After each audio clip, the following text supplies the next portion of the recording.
मोक्षदा एकादशी की व्रत कथा। युधिष्ठिर बोले, हे भगवान कृष्ण, अब आप मुझे 26 एकादशियों का नाम, व्रत की विधि बतलाइए तथा किस देवता का पूजन करना चाहिए यह भी कहिए। भगवान जी बोले, माघशीष मास शुक्ल पक्ष की एकादशी का नाम मोक्षदा है। यथा नाम तथा गुण अर्थात मोक्ष देने वाला व्रत है। 12 मास में माघशीष को उत्तम मानता हूँ।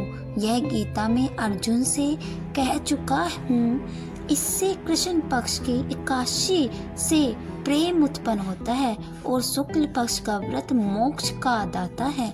इस व्रत में दामोदर भगवान का पूजन करना चाहिए। आज व्रतधारियों को भगवान से मेरी उखल बंधन लीला का श्रवण करना योग्य है। अब मोक्षदा एकादशी की पौराणिक कथा सुनाता हूँ। प्राचीन गोकुल नगर में वेखानस नाम का राजा धर्मात्मा और भक्त था। उसने रात्रि को स्वप्न में देख अपने पूज्य पिता को नरक भोगते हुए देखा। प्रातःकाल ज्योतिषी वेद पाठी ब्राह्मणों से पूछने लगा कि मेरे पिता का उद्धार कैसे होगा।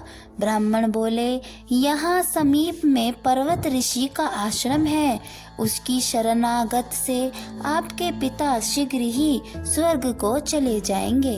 राजा पर्वत मुनि की शरण में गया, दंडवत करके कहने लगा, मुझे रात्रि को स्वप्न में पिता का दर्शन हुआ। वह बेचारे यमदूतों के हाथ से दंड पा रहे हैं। आप अपने योग बल से बतलाइए, उनकी मुक्ति किस साधन से शीघ्र होगी। मुनि ने विचार कर कहा कि और धर्म कर्म सब देरी से फल देने वाले हैं। शीघ्र वरदाता तो केवल शंकर जी प्रसिद्ध हैं, परंतु उनको प्रसन्न करने में देर अवश्य लग जाएगी। परंतु अब तक तो मेरे पिता की दुर्गति हो जाएगी। इस कारण सबसे सुगम और शीघ्र फलदाता मोक्षदा एकादशी का व्रत है। उसे विधि संयुक्त परिवार सहित करके पिता को संकल्प कर दो, निश्चय ही उसकी मुक्ति होगी। राजा ने कुटुंब सहित मोक्षदा एकादशी का व्रत करके फल पिता को अर्पण कर दिया। उसके प्रभाव से वह स्वर्ग को चला गया। जाते हुए पुत्र से बोला, अब मैं परम धाम को जा रहा हूँ। श्रद्धा भक्ति से जो मोक्षदा एकादशी का महात्म्य सुनता है उसे वाजपेय यज्ञ का फल मिलता है।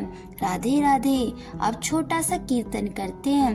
हरे राम राम राम हरे हरे, हरे कृष्ण कृष्ण कृष्ण हरे हरे, हरे राम राम राम हरे हरे, हरे कृष्ण कृष्ण कृष्ण हरे